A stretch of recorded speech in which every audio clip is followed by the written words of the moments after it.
dusubire twirukanye amajambo y'Imana turashishikara kunezerwa ikaze dushishikara guhabwa hano hantu Mana yo mw'ijuru ishishikara kuduhezagira nuko rero reka twusome ijambo ry'Imana kuko umwanya dufite ni muto n'ibikorwa ni byinshi igitabo ca mbere canditswe bwavugishwa n'Imana Samuel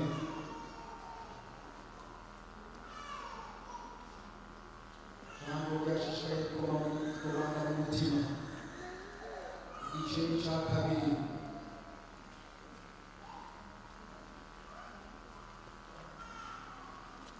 igice ca kabiri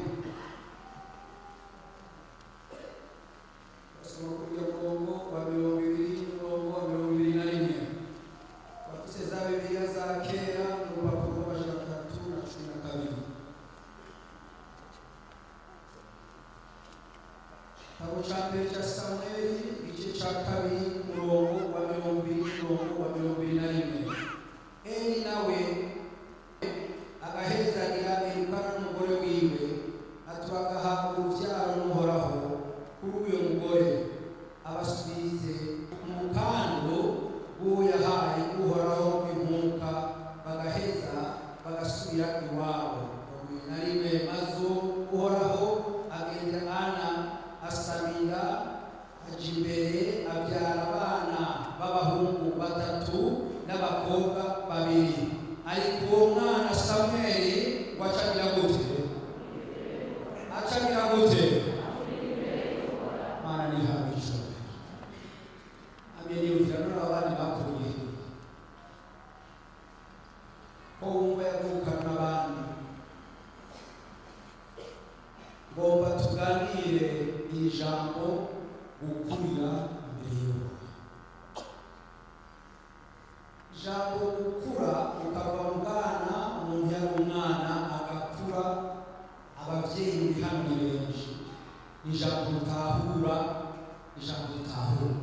gukurira imbere y'Imana umuvyeyi arabyara umwana hariho abana bagira amagere meza bagakura kandi umwana ariko arakura arahimba umwana ariko araca imbere atera aja imbere arahimba kandi hari igihe umuvyeyi ashobora kubyara umwana bikanga kwakura kandi ari impamvu zitamuvuyeko ashobora kuba yaravukanye indwara y'umutima ikamuzinga bituma bikanga kwakura turababona ashobora kuba yaravukanye ikibazo kanaka catumye atagira amagara meza yo gukura kandi uwo mwana abavyeyi bamaniho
nshemanuka gato nuko Samweli bagira gute arakura uhoraho abana nawe ntiyakunda ko hagira ijambo na rimwe rya Samweli rikoroka hasi nuko Abisirayeli bose uhereye i Dani ugashika i Sheba bamenye ko Samweli yegukiye kuba uvugishwa n'Uhoraho.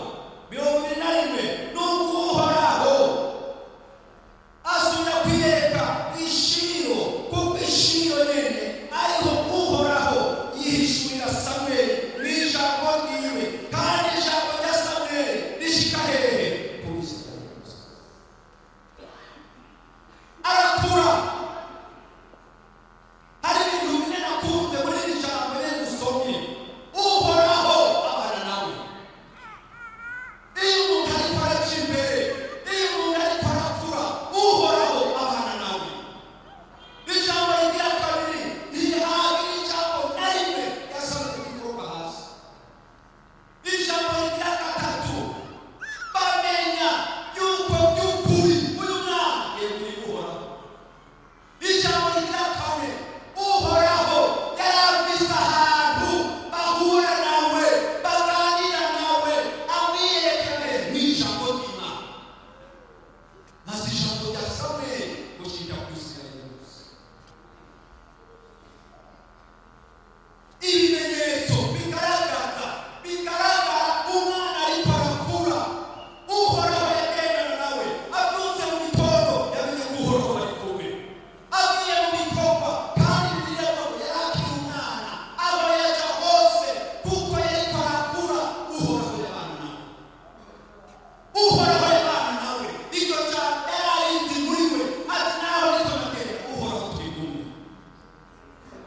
Nta jambo ryiza ryamezeye ko yari afise ahantu bavuganira n'Uhoraho akamwiyereka akamwibwira n'ijambo ry'Imana. Umukristo adashobora kugira ahantu, umuririmbyi adashobora kugira ahantu, umusenzi adashobora kugira ahantu hirya gato tutazi avuganira n'Uhoraho. Ntashobora gukura, ntashobora kuja imbere. Yaravuze iminsi yose ahantu amubwira Samweli singishira hariya, hari ahantu babona kwibereke, hari ahantu babavugana nawe, hari ahantu babona kugendere, hari ikintu baba mukwigisha. Uyo mwana acakura neza kuko afise ahantu avuganira n'Uhoraho. Abisirayeli bose reka abarundi bose bamenye ko biguriye Uhoraho. Abantu barakunda kwisigura icyo barambeshera, bakagerageza kwisigura abantu, bakagerageza kwisiga abantu. Reka hariyo ukuntu umuntu ariko arakura, umuntu ariko arabana n'Imana, Imana yonyine ikubwira. Reka kwisigura. Abisirayeli baramubonye bavuga turi umuntu tutazi. Turabona ko Uhoraho ari kumwe nawe, turabona ko Uhoraho bajanye, turabona ko Uhoraho yamekiye by'ukuri, turabona ko ari umuvugishwa n'Imana. Icyo ni ikimenyetso kigaragaza umukristo ariko arakura. Ijambo rigira kabiri ryamugaragaje ko ariko arakura. Soma hajya kuri 2:25.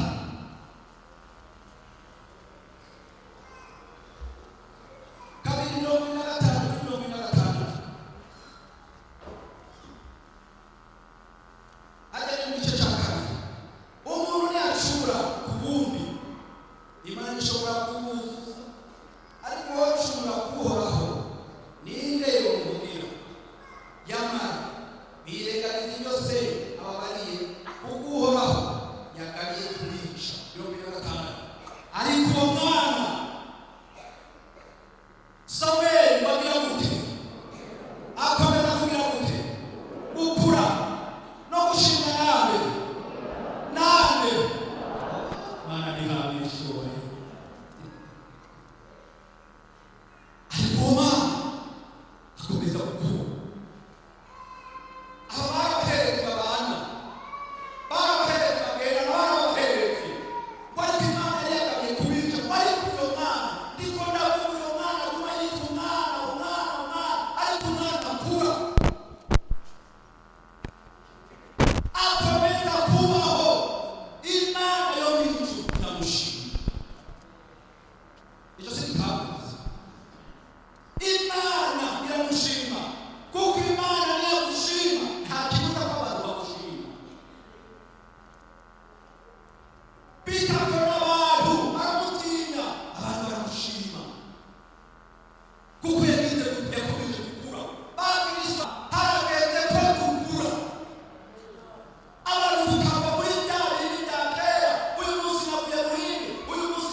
igice cya mbere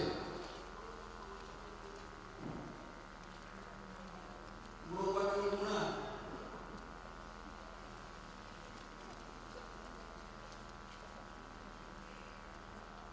Igice cya mbere umurongo wa 18 wahabonye igitabo cyoroshye. Nyamara bagira gute? Arakura agwiza inkombe z'iziki aba mu bugaraga kugeza umunsi yagize gute? Yerekera kwa Isirayeli. Uyo mwana arakura agwiza inkombe z'izaheri. Inkombe z'umubiri ntacyo zimuze, ariko hariho gukura ko mu mutima ngo agwiza inkombe zo mu mutima, maze bamaze kuba muri izo nkombe z'umutima wacacanwa mu bugaragwa. Aho bugaragwa ntawe uzi icyo ariko arakorerayo, ariko ntazi yuko hariyo hakwiye inkombe z'umutima, ngo maze wagumayo kugeza igihe uhoraho yamereza Abisirayeli.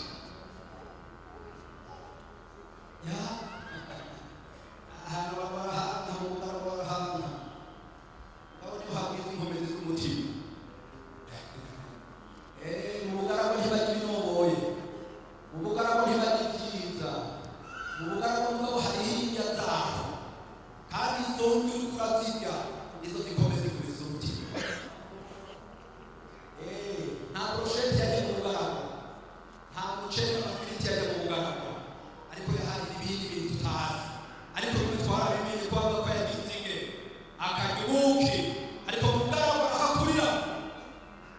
Hari imana ikugombe n'umutima kwakura ikakiguhagurutsa ikakikujyana mu bugaragwa, kandi ikujyanye mu bugaragwa ikujyanye kutunyegeza amazi amwe Makamba, ikakikubwira icaro ndakugaburire, ndakwigishe, ndagukomeze, ikindi gihe uzozana intahe muri Makamba. Ariko umuntu akagomba kuba yegereza abantu, akagomba kuba hafi y'abantu. Imana ikaguta ku gisate ikakikujyana ahantu abantu bakubona bakagira impuhwe, bakagira imbabazi, batugira ngo barapfuye, ariko ari mu bugaragwa niyo ariko arakurira.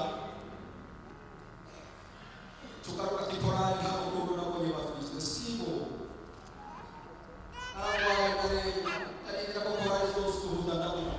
Reka hibi dutereka kujyana ahantu tugasigara turatinda ndi ku bantu b'abantu nta rugo babase n'abakuye ko nta rukundo bagira, b'abantu n'abaretse nta rukundo, ariko ukayoberwa kuko hari igihe Imana iduterura ikatujyana mu bugaragwa kugira ngo itwigishirizeyo, kugira ngo dukomerezeyo, tuze tugaruke dufise intahe.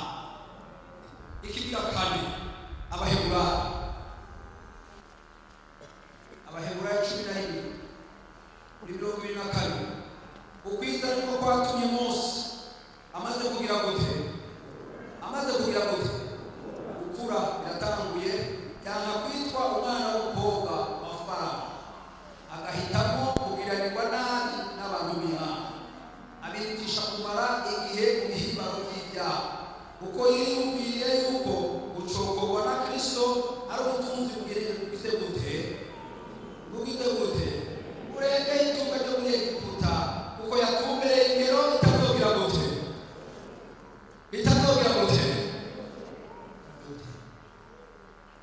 Yabitewe no gukura. Ajya kuri Luka 18 urasoma hasi, urabona ngo uyu mwana amaze kugwita inkombe ziyuzuye kweguriye ubuntu bw'Imana bwari kuri. Hariho ikindi kimenyetso kigaragaza umwana ariko arakura, nico kwanditse akanga n'ibiryo akabihindura ubusa. Mose akiri umwana yabona ko kuba kwa Farawo yarahariye amahumurete meza, yarahariye baramusasira neza, baramugirira ibyiza neza, nta cyari gutuma atahaguma, nabo bari kuhaguma, ariko hari ikintu camujemo kuko amaze gukura. harageze igihe ko umukristo ahitamo neza.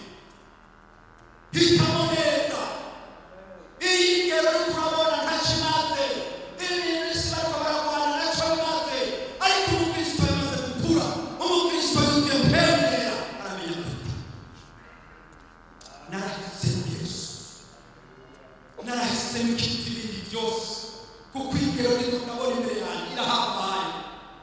Ahantu bibiri mvuga ngo kuko amagaragazo tugeragezwa ni mato cyane aho hahutse nasa n'ubwiza gutebremere buremereye twiteze imbere yacu kuko twamaze guhitamo kuko twamaze gukura twaramenye ingero yacu ntabwo tukibonera muri bibi mw'isi turimo tuko turagendagenda twarahisemo mwene data menya guhitamo apana kuturavanga ibintu oya menya guhitamo kuko wamaze gukura. Ndafise ingero nindiriye kubw'ibyo isi naramaze kuyisezera. Ndafise ingero n'ikorabondera y'Imana wacu. Iyo ngero natwe turarwanira vuba. Iyo ngero niyo duharanira, niyo ndakwifuriza. Hari umuntu avanga isi akavanga n'imitima, hari umuntu avanga imitima akavanga n'iby'isi, ariko umaze gukura amenya kwitamo. Mose arahitamo, aramenya uwakwikuriye, arahitamo amenya uwakwikuriye. Hitamo Kristo, hitamo umenye guhitamo. Hari umukristo umwe umukozi w'Imana, urabona abakozi b'Imana bataba ahamagara abavuga ubutumwa yari imbere y'Imana n'arasenga. Yari umuntu Imana yo gutaha, yari muri abatanga bacu ba kera, ariko arasenga ishengero arongoye. Ikindi gihe mpemuyera cyangwa amusanga aho umusozi ajya, abona umumarayika ajya asinziriye. Aramubaza ati mbega gukunda gusenga ishengero rwose ngo reka nakwereke abantu bamwe waherekeje ubwawe, kandi ko wabaherekeje kuraririmba kandi waheza n'imigisha. Acabona aragurutse yabisaba n'abantu bamutabare kwawe, araguruka kuri simetiye ajya guhamba abantu. Arabona kuri ya bisaba bashira kwa mazina by'ukuri, arabona amazina y'abakristo biwe ati ngo kanaka ni usiko mwaburirimbi atembo kanaka arabona iyo bisaba aramubwira n'udusara ati abantu bose ariko nakwereka nta n'umwe yashize.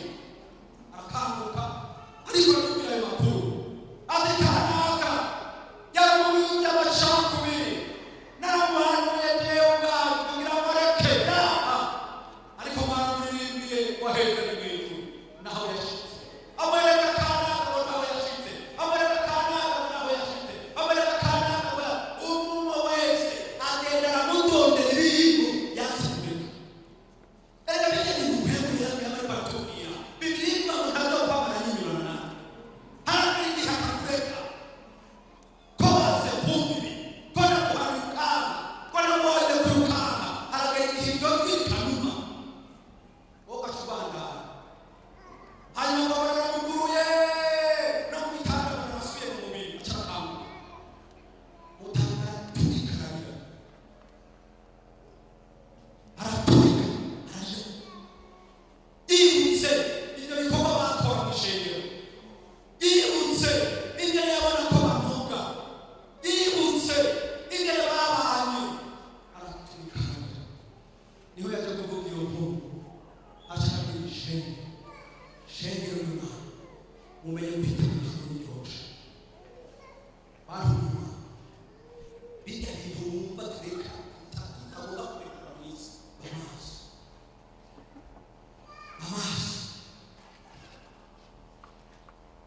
Ejo bundi nagiye kugendera umukristo kuri wa kabiri niho kutangitera ujya baduhamagara tujya gusengera abantu. Umukristo arahamagara, umukristo w'Upentekote akora imirimo. Ujya hari ibintu jewe n'ubu binsiga, yaba mu ishengero ari umurozi ahiga abana b'abakobwa. Urumva umwana w'umukobwa amunaniye yaca agenda kurondera kuri wa mupfumu mpaka amufashe. Byanse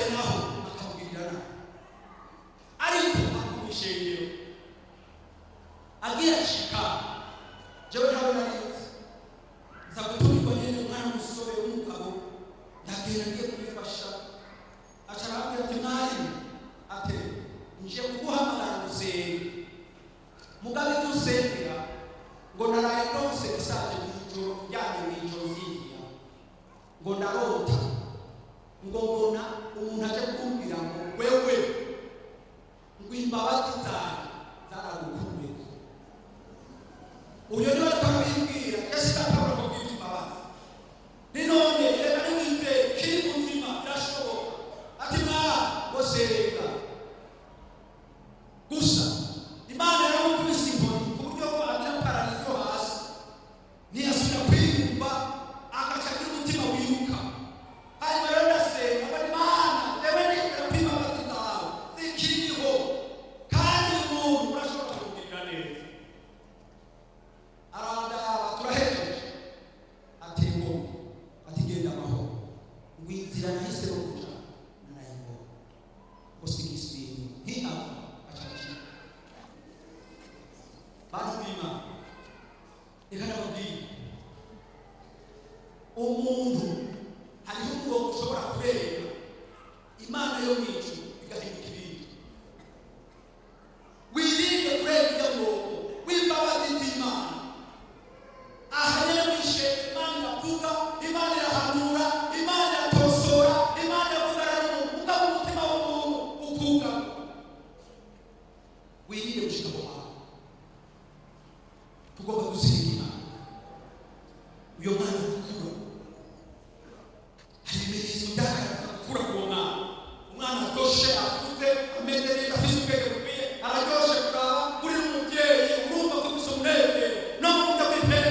Iyo turiko turakura tugakurira mu ijambo ry'Imana tugakurira mu ngabire z'Imana tugakurira mu bikorwa by'Imana Imana iranezerwa kuko niyo data wa twese. Ariko hari abantu bahisemo kuyivuna yanse gukura kandi urabyibuka ijambo ry'Imana riravuga ngo washika hanze caca hakagutuma hasi washika muhira caca hakagutuma hasi washika kw'ishure caca hakagutuma hasi washika ahantu kikagutuma hasi kuko kigufise kuhaja byanse gukura. Rero nakuzana ijambo ry'ugukura kugira ngo ukurire mu Mana uryoherwe nawe. Kunamika amaso gusenga.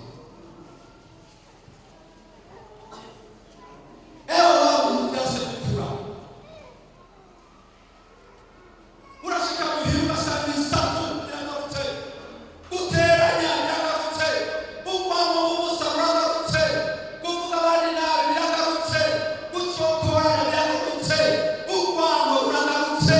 Mbega n'umuzokurutari kugira ngo ushobore kuronka izi ngabire za mbere kugira ngo ushobore kubana n'Imana neza. Wewe wa muntu ufise ikintu cakunaniye guheba caguteye imvuna ubwo muri gikuri byarase gukura haguruka imbere y'Imana muze gukimira Yesu mbohora bohora ikintu kiranyishe kimaze iminsi cyarandiye mu mutima kiranyishe mu mutima carase yuko nyongera ahantu naca imbere mu by'Imana nguma n'impfuna nguma byanka. Imbabazi z'Imana ziracahamagara ariko ndakwifuriza gusaba imbabazi z'Imana. Ivyeyi ntawo bimenya ariko wewe wiyizi uri muri ayo marushwa uri muri ayo magorwa n'imyaka umaze mw'Ishengero n'igihe umaze mw'Ishengero kirakwica abantu kandi abantu bararushe ku bwawe muhira bararushe ku kazi bararushe kw'ishure bararushe ingeso zawe byase ko zigaragaza uriwe byase kandi twarabimenya barakwikoma abantu bose barakwikoma bakujya muntu hamwe n'ukitwa nkawe no kumaneka kukitwa. Erega shetani natega ubwoba no gutwara Bibiliya, shetani natega ubwoba no gusenga cyane no kuririmba, ariko shetani atega ubwoba nica kubonamo. Wino ubwire Yesu ndasabye ubuhoro